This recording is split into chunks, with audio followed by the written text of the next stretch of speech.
Good morning students.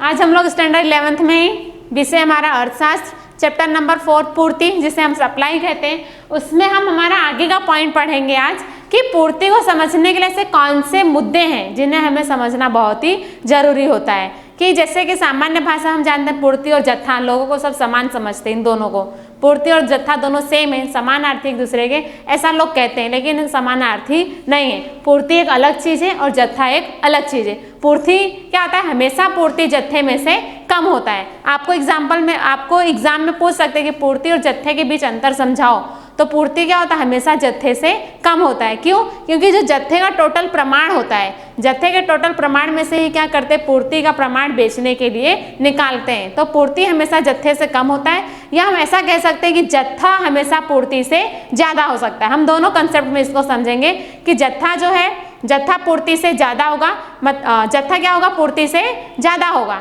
क्योंकि जत्था क्या होता है, पूरा टोटल प्रमाण होता है बेचने का, और जत्थे में से हम बेचने की जो वस्तु निकालते हैं वो पूर्ति कहलाता है। तो इस तरह से पूर्ति और जत्थे के बीच ही हमारा अंतर होता है। तो अब हम समझते हैं कि पूर्ति को समझने के लिए जो महत्वपूर्ण मुद्दे हैं, वो महत्वपूर्ण मुद्दे टोटल 3 हैं। जैसे कि पहला है विक्रय की तैयारी, दूसरा है विक्रय की शक्ति, और तीसरा है विक्रय की इच्छा। तो देखिए, जैसे पहला हमारा है विक्रय की तैयारी। जैसा कि आप सभी ने देखा आगे की व्याख्या में कि वस्तु को बेचने की तैयारी भी होनी चाहिए, शक्ति भी होनी चाहिए और इच्छा भी होनी चाहिए। अगर तैयारी, शक्ति और इच्छा हो तो ही वो क्या कहलाता है, पूर्ति कहलाता है। तो इसीलिए हम पूर्ति को समझने के लिए हमारे जो 3 महत्वपूर्ण मुद्दे हैं, विक्रय की तैयारी, विक्रय की शक्ति और विक्रय की इच्छा, इसे हमें समझना बहुत ही जरूरी है। तो आइए हम चलते हैं एक एग्जाम्पल की तरफ कि मान लीजिए कोई एक व्यापारी है, वो व्यापारी कहीं का भी हो, दिल्ली का हो, गुजरात का हो, राजकोट का हो, सूरत का हो, भावनगर का हो, XYZ कहीं का भी हो। ओके, तो उसको जो व्यापारी होता है, वो व्यापारी क्या करेगा, मान लीजिए उसके पास में तेल का डिब्बा है, कितना, 500। कितने डिब्बे, 500 तेल के डिब्बे उसके पास 500 है। लेकिन अगर प्राइस बढ़ने की अपेक्षा है कि अगर मान लो कि प्राइस बढ़ जाएगी, तो क्या वो 500 तेल के डिब्बे बेचने की तैयारी रखेगा?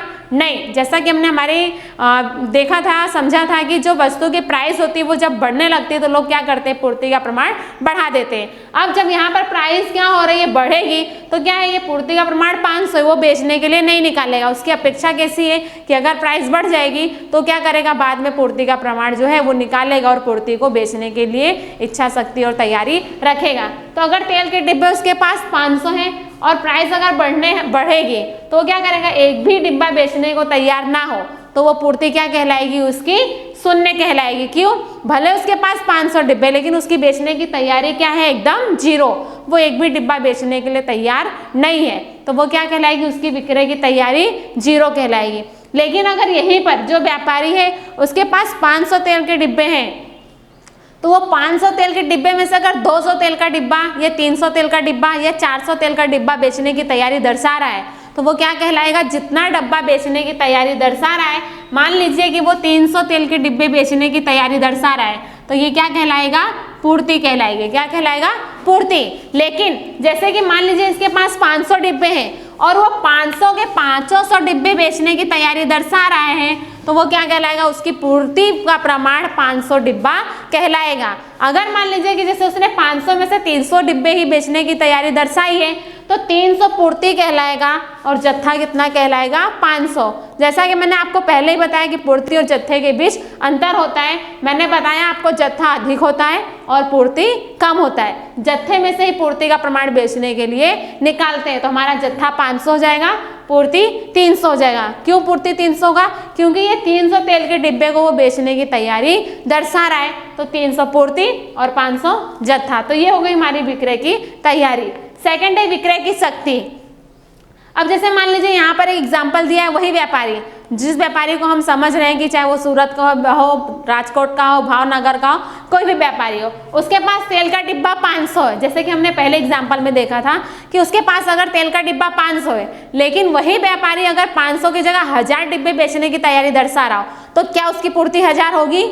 नहीं होगी। क्यों? क्योंकि उसके पास तेल का जो डिब्बा है, जो जत्थे का प्रमाण है, स्टॉक है, वो कितना है, 500 ही है। वो 1000 बेचने की भले उसकी शक्ति होगी, लेकिन 1000 डिब्बा उसके पास है नहीं, तो उसकी पूर्ति कितनी कहलाएगी, 1000 कहलाएगी नहीं, उसकी पूर्ति कहलाएगी 500 ही कहलाएगी। कितना, 500, क्योंकि उसके पास जो तेल का डिब्बा है, जो पूर्ति का प्रमाण है, वो कितना है, 500 ही, भले वो 1000 बेचने की शक्ति रखे या 2000 बेचने की शक्ति रखे या 1500 बेचने की शक्ति रखे, लेकिन जब तक उसके पास उतनी वस्तु का प्रमाण नहीं होगा जितना वो बेचने की शक्ति रख रहा है तो वो पूर्ति नहीं कहलाएगी। जितना उसके पास है अगर वो उतना का उतना बेचने की तैयारी दर्शा रहा है तो वो पूर्ति कहलाएगी। अगर उससे कम बेचने की तैयारी दर्शा रहा है, इन शॉर्ट में वो जितना भी बेचने की तैयारी दर्शा रहा है वो उसकी क्या कहलाएगी, पूर्ति कहलाएगी या सप्लाई कहलाएगी। थर्ड है हमारा विक्रय की इच्छा।